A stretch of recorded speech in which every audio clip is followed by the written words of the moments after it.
Oke, selamat sore semuanya. Siapa yang giliran presentasi, silakan langsung aja. Kelompoknya siapa ini?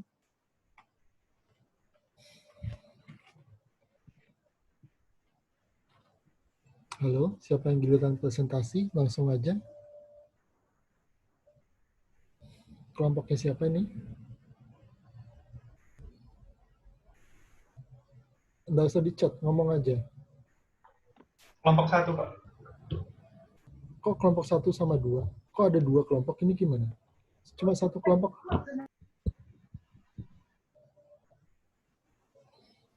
Cuma satu kelompok yang presentasi. Kok ada kelompok 1 sama 2 ini gimana? Soalnya Pak, waktu di minggu ketiga itu Paris supaya adil, jadi karena kami kelompoknya juga cuma 4, Pak, jadi di minggu 11 ini ada 2 kelompok, 1 sama 2. Oh gitu. Oke. Iya, Pak. Topiknya sama-sama SCM ya? Sama, Pak. Oke. Ya udah, nggak apa-apa. Ya terus aja. Oke, ini yang presentasi pertama ini kelompoknya siapa? Kelompok 1, Pak. Kelompok 1 ya. Oke. Iya. Kelompok 1 ini ada namanya kan? Nama anggota. Ya, ada di PPT-nya kan?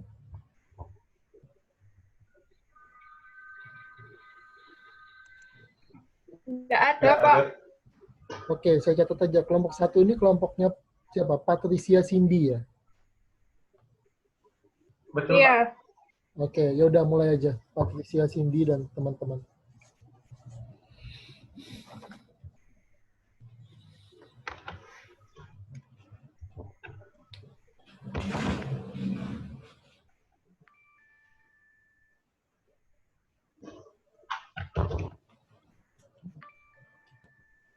Ayo.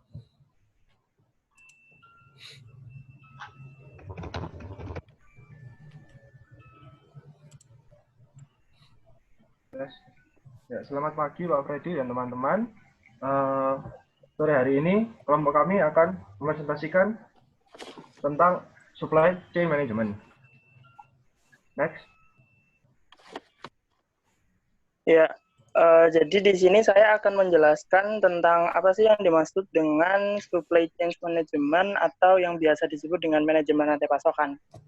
Nah, supply chain management sendiri merupakan pengelolaan rantai siklus yang lengkap mulai dari bahan mentah dari para supplier, ke kegiatan operasional dari perusahaan, berlanjut ke distribusi sampai kepada konsumen. Istilah supply chain management ini pertama kali dikemukakan oleh Oliver dan Weber pada tahun 1982. Oke.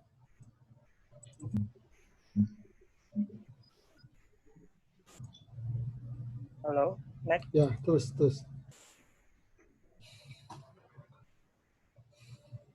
Halo.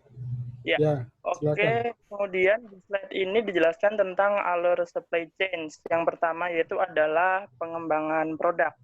Nah, untuk pengembangan produk ini melalui riset pasar, merancang produk baru, melibatkan supplier dalam perancangan produk baru.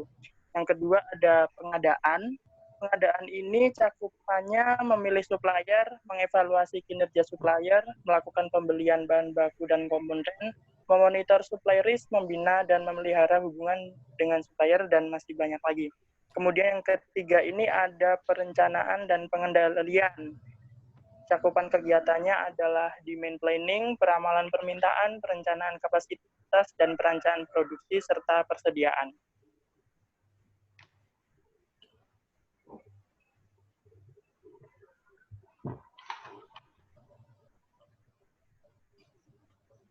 Oke, silakan. Terus aja, lanjut aja, jalan terus.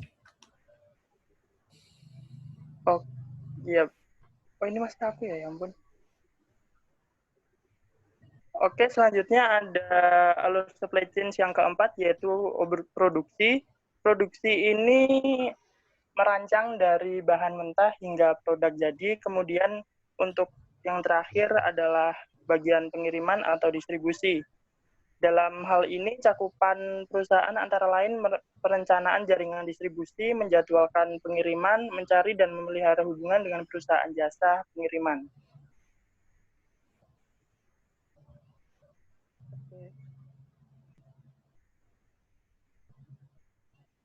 Lalu yang berikutnya adalah komponen dari supply chain management.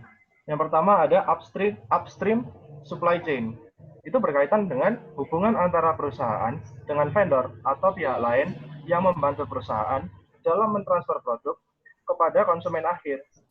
Yang berikutnya ada internal supply chain. Hal ini berkaitan dengan kegiatan proses produksi perusahaan, di mana ketersediaan bahan baku dan juga kualitas produk sangat diperhatikan. Yang berikutnya adalah downstream supply chain. Hal ini berkaitan dengan transfer barang dari perusahaan langsung ke konsumen akhir tanpa melalui perantara vendor ataupun pihak lain. Next. Yang berikutnya yaitu strategi rantai pasok. Terdapat 5 strategi yang dapat dipilih perusahaan untuk melakukan pembelian kepada supplier. Yang pertama adalah many supplier atau banyak pemasok. Strategi ini memainkan antara pemasok yang satu dengan pemasok yang lainnya dan membebankan pemasok untuk memenuhi permintaan pembeli. Bagi para pemasok, saling bersaing secara agresif. Meskipun banyak pendekatan negosiasi yang digunakan dalam strategi ini, tetapi hubungan jangka panjang bukan menjadi sebuah tujuan. Lalu next. Yang berikutnya adalah few supplier atau sedikit pemasok. Perusahaan menerapkan hubungan jangka panjang dengan para pemasok yang komit. Dengan cara ini, pemasok cenderung lebih memahami sasaran-sasaran luas dari suatu perusahaan dan konsumen akhir. Next.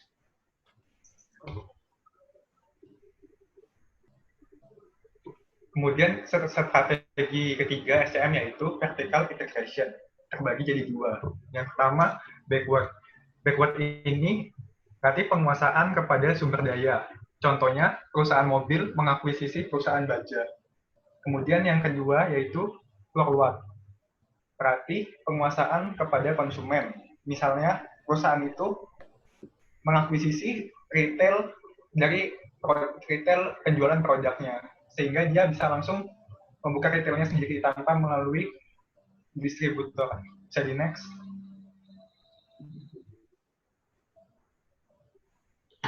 Boleh dilanjut, Cindy? Ya, silakan. Kemudian strategi yang keempat yaitu Kairetsu Network, membeli dari sedikit pemasok dan slide ke-9.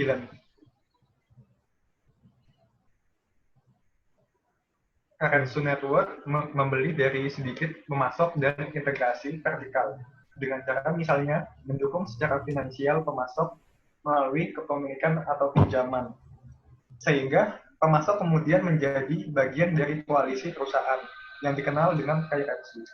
Dilanjut, slide selanjutnya. Ada virtual company. Virtual company mengandalkan berbagai hubungan pemasok untuk dapat memberikan pelayanan pada saat diperlukan. Jadi, perusahaan ini tidak memiliki batasan organisasi yang tetap karena menyesuaikan permintaan pasar.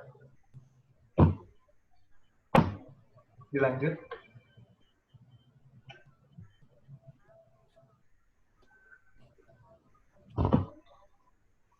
Ada 6 tujuan strategi SCM. Yang pertama, menentukan tingkat outsourcing yang tepat. Kedua, mengelola pembelian pengadaan suatu barang. Ketiga, mengelola pemasok. 4, mengelola hubungan terhadap pelanggan. 5, mengidentifikasi masalah dan merespon masalah dengan cepat. 6, mengelola resiko. Lanjut. Ya, yang selanjutnya yaitu tentang proses supply chain management.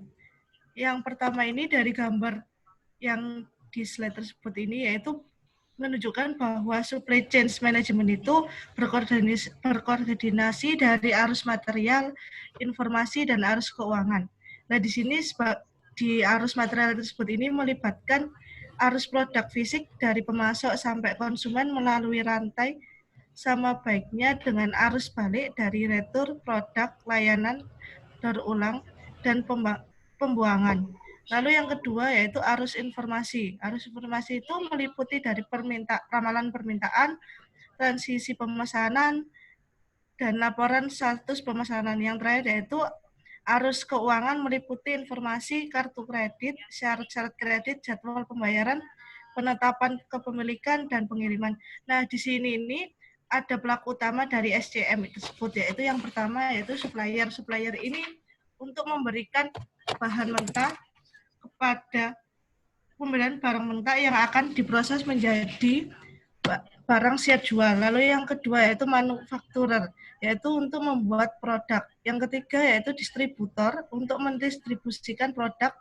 Yang keempat retail outlet, yaitu menjual produk. Lalu yang terakhir yaitu customer, itu seseorang yang membeli produk tersebut. Lalu next yang selanjutnya yaitu tentang model SCM. Nah, di sini ini ada dua model SCM. Yang pertama itu model SCM yang dari supplier ke supplier. Lalu bisa dari supplier ke supplier, terus selanjutnya ke supplier. Lalu dari supplier ke company, lalu dari company sendiri ini didistribusikan ke customer. Lalu yang terakhir dari customer itu ke customer end user. Nah, di sini nih yang model kedua yaitu dari penjelasannya itu dari supplier ke manufacturing, lalu ke distributor, distribution, lalu retailing, lalu recycle atau remanufacturing, yaitu yang terhubung dengan tanda panah mengabarkan aliran tersebut. Ini aliran material dengan saham persediaan antara tiap tahap. Sedangkan aliran informasi tersebut ini sebagai gambaran yang garis terputus-putus tersebut dilakukan oleh supplier agar untuk memproses desain produk dan layanan pelangganan. Lalu next, selanjutnya. Berikutnya adalah tantangan dalam SCM. Tantangan dalam SCM ini dibagi menjadi dua. Yang pertama itu adalah kompleksitas struktur supply chain yang melibatkan banyak pihak dengan kepentingan yang berbeda-beda, dan juga perbedaan bahasa, zona waktu, dan budaya antar perusahaan. Yang kedua itu ada ketidakpastian. Ketidakpastiannya ini ada ketidakpastian permintaan, ketidakpastian pasokan, ketidakpastian internal, dan juga bullwhip effect. Bullwhip effect itu apa? Bullwhip effect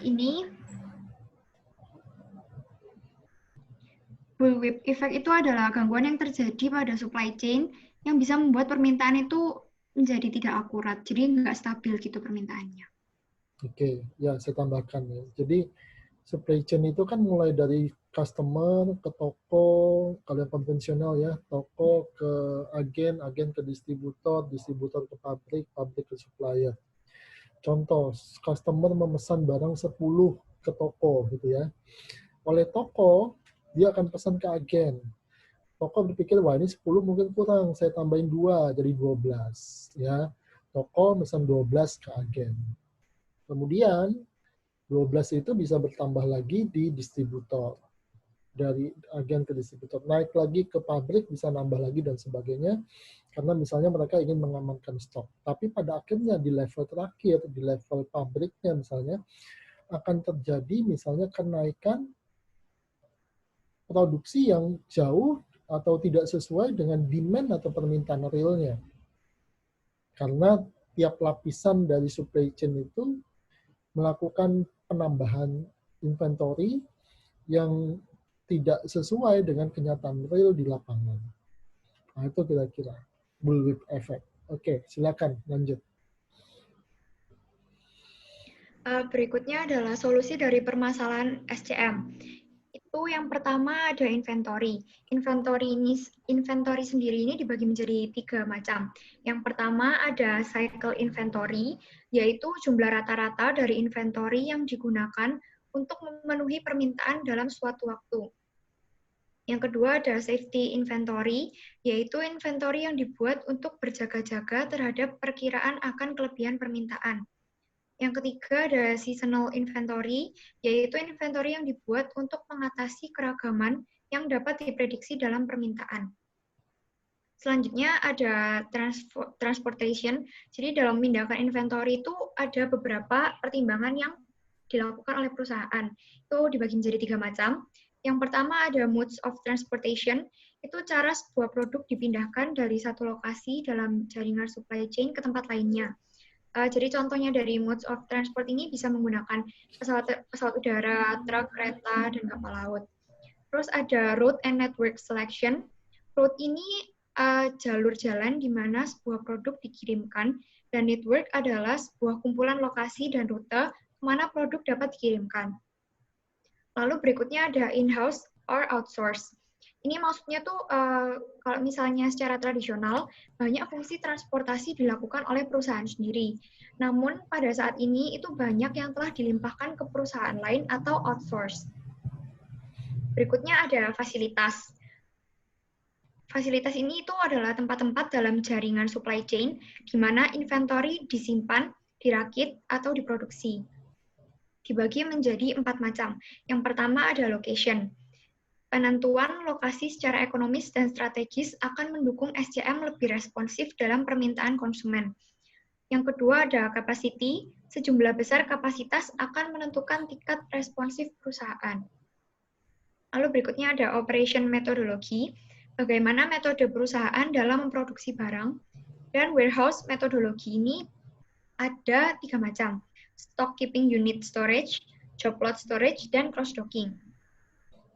Lalu yang terakhir itu ada information. Information itu terdiri dari data dan analisis yang berkaitan dengan inventory, transportasi, fasilitas, dan pelanggan di seluruh supply chain. Information ini ada 4 macam. Yang pertama ada push versus pull. Sistem push biasanya menggunakan MRP untuk jadwal produksi, sedangkan tipe pull menggunakan informasi atas permintaan aktual konsumen. Lalu ada coordinating and information sharing. Kekurangan koordinasi itu berpengaruh pada kerugian yang besar atau keuntungan supply chain. Lalu ada forecasting and aggregate planning. Peramalan digunakan untuk membuat rencana mengenai kebutuhan masa depan. Dan terakhir ada enabling technologies. Itu untuk mencapai komunikasi yang terintegrasi dalam supply chain, itu ada teknologi-teknologi yang digunakan. Yang pertama ada Electronic Data Interchange atau EDI. Yang kedua ada internet. Yang ketiga ada Enterprise Resource Planning atau ERP. Dan yang terakhir ada Supply Chain Management Software. Berikutnya ini adalah SCM Economics. Jadi SCM Economics ini tuh digunakan agar operasional itu berjalan secara efektif dan efisien. Perusahaan itu mempertimbangkan beberapa keputusan seperti keputusan membuat atau membeli. Jadi faktor yang diperhitungkan guna mencapai keefisienan salah satunya adalah biaya produksi mana yang lebih rendah dan lain sebagainya. Terus yang kedua ada outsourcing. Itu memindahkan aktivitas perusahaan yang dimiliki dalam konsep tradisional kepada supplier eksternal. Ini suaranya ya. Oke, terus. Kemudian berikutnya, agar supply chain management ini dapat berhasil, perlu memperhatikan beberapa hal dalam mengelola rantai pasok. Yang pertama, ada mutual agreement on goal. Untuk mewujudkan hal ini, perlunya pengertian akan misi, strategi, dan tujuan dari perusahaan. Sehingga integrasi rantai pasok dapat menambah nilai tambah ekonomi dan memaksimalkan total konten produk. Yang kedua, kepercayaan. Ini merupakan hal kritis bagi efektivitas dan efisiensi rantai pasok. Sehingga anggota rantai pasok itu harus berhubungan dengan perusahaan dengan membagi informasi mereka kepada perusahaan dalam rangka membangun kepercayaan. Yang ketiga ada compatible organizational culture. Ini merupakan kepercayaan dan prinsip perusahaan yang memiliki dampak bagi anggota mitra rantai pasoknya. Next. Kemudian pada pembahasan kali ini kelompok kami memilih memilih topik untuk membahas perusahaan Samsung. Pada zaman sekarang, semuanya pasti sudah tahu Samsung. Samsung Electronics ini merupakan perusahaan pembuat perangkat elektronik terbesar di dunia. Dengan kantor pasok di Seoul Samsung Tan di Seoul, Korea Selatan, grup perusahaan Samsung ini diakui sebagai perusahaan terkemuka di bidang global manufaktur. Dengan pengiriman produk ke seluruh dunia yang mencapai keuntungan 10 miliar US dollar pada tahun 2004. Samsung ini berhasil menempati peringkat ke-20 nilai merek global. Hal tersebut tentunya dikarenakan upaya Samsung yang terus-menerus berusaha memperbaiki cara bisnisnya. Kesuksesan dari produk dan layanan yang ditawarkan oleh Samsung Electronics sendiri merupakan hasil dedikasi dan upaya dari seluruh pemasoknya dalam rantai pasok, di mana Samsung beserta pemasoknya bertanggung jawab atas kepuasan berkesinambungan dari pelanggannya, serta masyarakat sipil lainnya. Samsung juga memiliki janji untuk bertanggung jawab atas rantai pasoknya, berdasarkan kepercayaan dan ketulusan untuk nilai terbaik. Next. Yang pertama kita bahas ialah alur SCM dari perusahaan Samsung ini. Pertama, Samsung melakukan pengembangan produk. Samsung merupakan salah satu perusahaan yang rela mengeluarkan dana besar untuk Departemen Riset dan Pengembangan produknya. Saat ini telah memiliki lebih dari 1.600 desainer, di mana proses inovasinya ini dimulai dengan penelitian atau riset yang dilakukan oleh tim desainer, teknisi, tim penjualan, dan pemasaran, etnografer, musisi, hingga bahkan penulis untuk mencari kebutuhan konsumen yang tak terpenuhi dalam tren budaya, teknologi, dan ekonomi. Yang kedua, pengadaan. Samsung telah mengoperasikan rantai pasok sebanyak 2.500 pemasok di seluruh dunia. Tentunya Samsung ini juga memberikan kode etik bagi pemasok Samsungnya. Bagi semua pemasok yang beroperasi harus menaati peraturan daerah dan standar internasional yang relevan. Dalam membangun kemitraannya, Samsung ini memilih untuk membangun kemitraan dengan pemasok yang strategis dan memiliki kinerja yang baik, berdasarkan rasa saling percaya. Oleh karena itu, Samsung juga menerapkan proses yang adil dan transparan dalam mengoperasikan sistem pendaftaran bagi para pemasok barunya, di mana perusahaan apapun yang bersedia menyediakan kemampuan teknologi terdiferensiasinya dapat berbisnis dengan Samsung, dengan mengirimkan proposal bisnis mereka ke portal yang sudah disediakan oleh Samsung. Kapanpun dengan syarat ketentuan evaluasi utama dari Samsung. Nantinya, Pusat Pengadaan Internasional atau IPC Samsung ini akan mengidentifikasi pemasok tersebut. Samsung juga mengelola risiko dari rantai supply-nya, terutama dalam aspek-aspek kesinambungan seperti lingkungan, hak asasi manusia, keuangan, dan lain-lain, melalui penilaian atau evaluasi yang dilakukannya. Evaluasi ini dilakukan sepanjang tahun, di mana tentunya dalam perbaikan mandiri pemasok akan dibantu dan dipantau oleh Samsung. Nantinya pada akhir tahun, hasil evaluasi final akan diberikan kepada pemasok.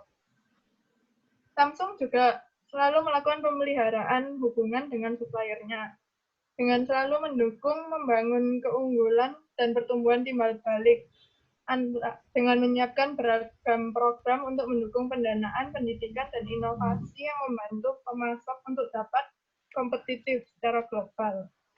Yang ketiga, ada perencanaan dan pengendalian. Samsung ini menerapkan perencanaannya itu berbeda-beda di 58 negara, dengan menentukan rencana produksi yang sesuai dengan rencana penjualan, sesuai dengan manajemen dan kapasitas persediaan dari masing-masing negaranya. Biasanya Samsung ini memproduksi sesuai dengan jumlah permintaan, yang pada kondisi normal rata-rata per bulannya Samsung memproduksi sekitar 25 juta unit smartphone. Kemudian Samsung ini juga menerapkan metode Six Sigma, Define, Measure, Analyze, Improve, dan Control. Di mana Six Sigma ini mempelajari sistem produksi secara keseluruhan dalam membuat rencana untuk mencegah terjadinya cacat produksi, hemat waktu produksi, dan meminimalisir biaya.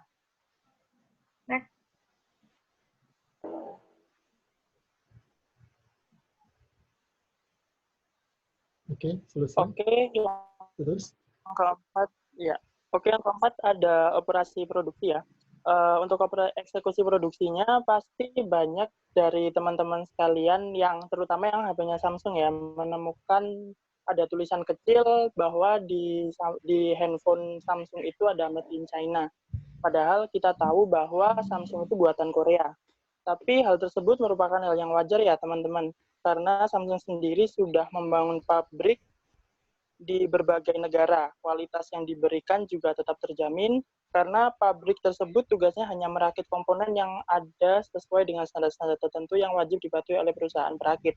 Nantinya produk-produk yang telah dirakit ini akan dicek kualitasnya oleh quality control sebelum sampai ke tangan pembeli. Kemudian yang kelima ada pengiriman ya atau distribusi.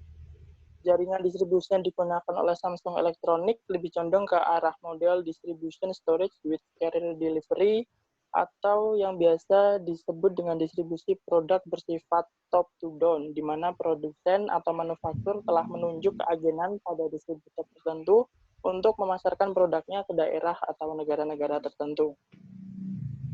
Next, kemudian ada komponen supply chain management.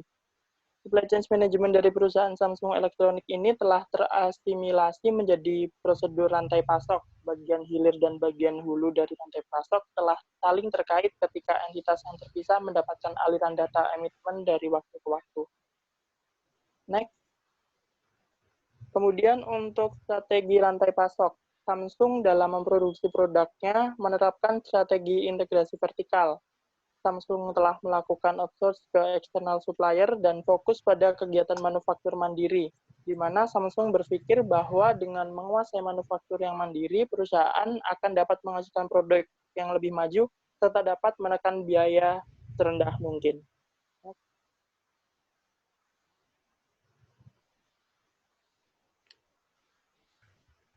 Lalu berikutnya proses SCM dari Samsung. Proses SCM dari Samsung meliputi supplier, manufacturer, distributor, dan retail outlets. Nah, di lapisan pertama, di supplier tier 1 merupakan anak perusahaan Samsung dan menyumbang sekitar 11% dari material yang dibeli oleh Samsung Electronics. Lalu yang berikutnya adalah lapisan kedua, yaitu supplier tier 2. Nah, itu merupakan pemasok material elektronik internasional dengan kompetensi teknis otonom ACQ, yaitu perusahaan Qualcomm Amerika. Lalu berikutnya adalah lapisan ketiga, yaitu supplier tier 3. Perusahaan-perusahaan yang menyediakan LCD skala kecil dengan harga murah seperti perusahaan CPT, yaitu Chunghwa Picture Tubes. Lalu berikutnya adalah lapisan keempat, yaitu supplier tier 4, yaitu subkontraktor lokal yang menyediakan komponen yang tidak dapat diproduksi perusahaan Samsung sendiri. Contohnya kayak casing. Lalu berikutnya adalah lapisan kelima, yaitu lapisan kelima supplier tier 5, yaitu pemasok fragmen kecil dan menengah seperti suku cadang dengan biaya rendah. Samsung juga mengimpor bagian-bagian tertentu dari China. Kemudian proses SCM ini akan meliputi beberapa arus perusahaan. Next. Alur yang pertama yaitu alur material.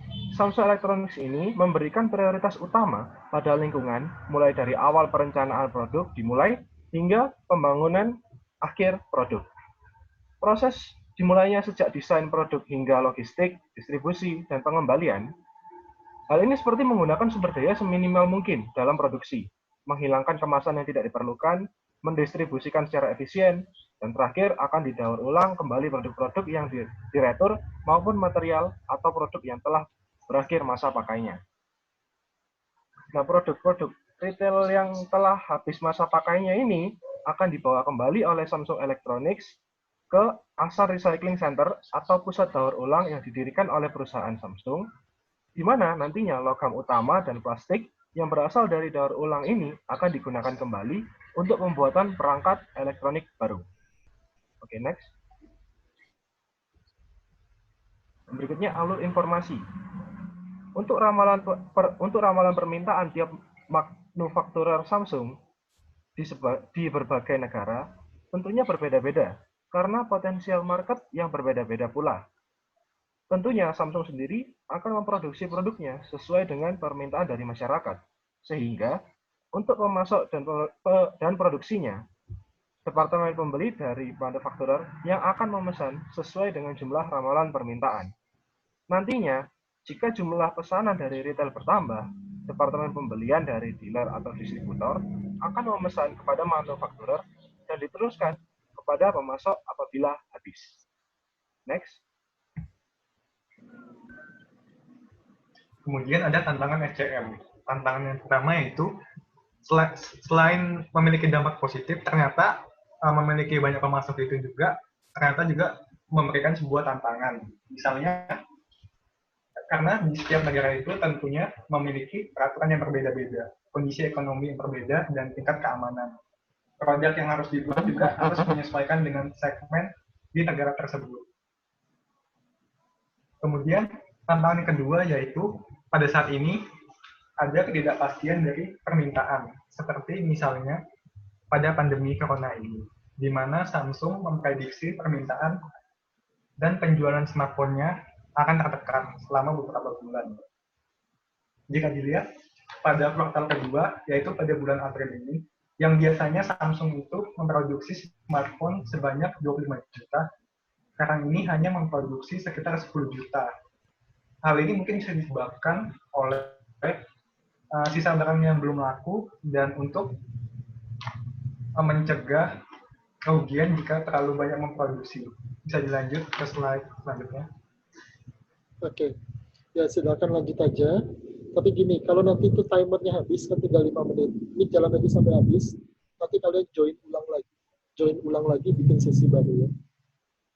Iya, Pak. Oke, terus. Kemudian ada mengukur performa SCM. Yang pertama, pengiriman. Samsung dapat melepas produk baru dengan sangat cepat, terutama untuk bersaing dengan Apple. Jadi kalau misalnya Samsung itu launching sebuah smartphone, ketika setelah di launching, Samsung selalu berusaha untuk mendistribusikan produknya ke setiap retailnya. Jadi ketika launching dan konsumen ingin membeli, Samsung tidak kehilangan marketnya. Kemudian ada kualitas, produksi yang inovatif serta memperhatikan kebutuhan masyarakat. Selain untuk persaingan dengan produsen lain, produksi yang inovatif ini juga untuk meningkatkan fitur desain dan teknologi.